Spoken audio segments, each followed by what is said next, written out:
വാഹനങ്ങളുടെ registration certificate പുതുക്കുന്ന നിരക്കിൽ അടിമുടി മാറ്റം വരികയാണ്. എന്തൊക്കെയാണ് ആ മാറ്റങ്ങളെന്ന് നമുക്ക് വിശദമായി തന്നെ നോക്കാം. 15 വർഷം കഴിഞ്ഞ വാഹനങ്ങളുടെ RC അഥവാ രജിസ്ട്രേഷൻ സർട്ടിഫിക്കറ്റ് പുതുക്കാൻ ഈ ഏപ്രിൽ മാസം 1-ാം തീയതി മുതൽ 10 ഇരട്ടി വരെ കൂടുതൽ പണം നമ്മൾ നൽകേണ്ടി വരും. കേന്ദ്ര ഗതാഗത മന്ത്രാലയം ഇതിനുള്ള തീരുമാനമെടുത്തു കഴിഞ്ഞു. ഇരുചക്ര വാഹനങ്ങൾക്ക് നിലവിലെ 300 രൂപയ്ക്ക് പകരം ഇനി മുതൽ 1000 രൂപ, കാറിന് 600 രൂപയ്ക്ക് പകരം 5000 രൂപയും ഓട്ടോ ഉൾപ്പെടെയുള്ള 3 വീലർ വാഹനങ്ങൾക്ക് 600 രൂപയ്ക്ക് പകരം 2500 രൂപയും രജിസ്ട്രേഷൻ സർട്ടിഫിക്കറ്റ് പുതുക്കാൻ ഏപ്രിൽ 1 മുതൽ നമ്മൾ നൽകേണ്ടി വരും. കൊമേഴ്ഷ്യൽ വാഹനങ്ങൾക്കും വൻ വർധനയാണ്. ഇതുവരെ 900 രൂപ കൊടുത്തിരുന്ന മീഡിയം ഗുഡ്സിന് ഇനി മുതൽ 10000 രൂപ കൊടുക്കേണ്ടി വരും. ഇറക്കുമതി ചെയ്ത ഇരുചക്ര വാഹനങ്ങൾക്ക് ഇതുവരെ ഉണ്ടായിരുന്ന 2500 രൂപയ്ക്ക് പകരം ഇനി 10000 രൂപയും, ഇറക്കുമതി ചെയ്ത കാറുകളാണെങ്കിൽ 5000 രൂപയ്ക്ക് പകരമായി 40000 രൂപയും നമ്മൾ നൽകേണ്ടി വരും. വാഹനങ്ങളുടെ ഫിറ്റ്നസ് സർട്ടിഫിക്കറ്റിന്റെ ഫീസിന്റെ കാര്യത്തിലും ആശ്വസിക്കാൻ ഒരു വകയുമില്ല. ഞെട്ടിക്കുന്ന വർധനയാണ് അവിടെയും വരുന്നത്.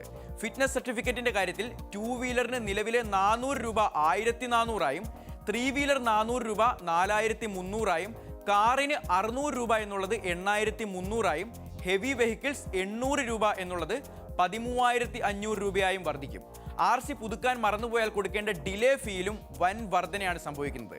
ഇതുവരെ ഇരുചക്ര വാഹനങ്ങൾക്ക് ഡിലേ ഫീ 300 രൂപയേ ഉണ്ടായിരുന്നുള്ളൂ. ഇനി അത് ഓരോ മാസവും 300 രൂപ വെച്ച് അധികമായി കൂടും. കാറിന് ഓരോ മാസവും ഡിലേ ഫീയിൽ 500 രൂപ വെച്ച് നമ്മൾ അധികമായി അടയ്ക്കേണ്ടി വരും. അതായത് ബൈക്കിന് ഇതുവരെ 300 രൂപ ഡിലേ ഫീ കൊടുത്തിരുന്ന ആളുകൾ ഇനി മുതൽ 3600 രൂപ ഡിലേ ഫീ മാത്രം കൊടുക്കേണ്ടി വരും. ചുരുക്കി പറഞ്ഞാൽ RC പുതുക്കാൻ കൂടുതൽ നാൾ ലേറ്റ് ആയാൽ പിന്നെ വണ്ടി തൂക്കി വിൽക്കുന്നതായിരിക്കും നല്ലത്. ഫിറ്റ്നസ് സർട്ടിഫിക്കറ്റ് പുതുക്കാൻ ലേറ്റ് ആയാൽ എല്ലാ വാഹനങ്ങൾക്കും ഓരോ ദിവസവും 50 രൂപ വെച്ച് അധികമായി ഈടാക്കും. 2021 ഒക്ടോബറിൽ ഇറക്കിയ GSRൽ ഇതുവരെ യാതൊരു മാറ്റവും സംഭവിക്കാത്തതിനാൽ ഈ ഉത്തരവുകളെല്ലാം ഏപ്രിൽ 1-ാം തീയതി മുതൽ നടപ്പിലാവും. അപ്പോൾ എല്ലാവരെയും ഈ വിവരം അറിയിക്കുക.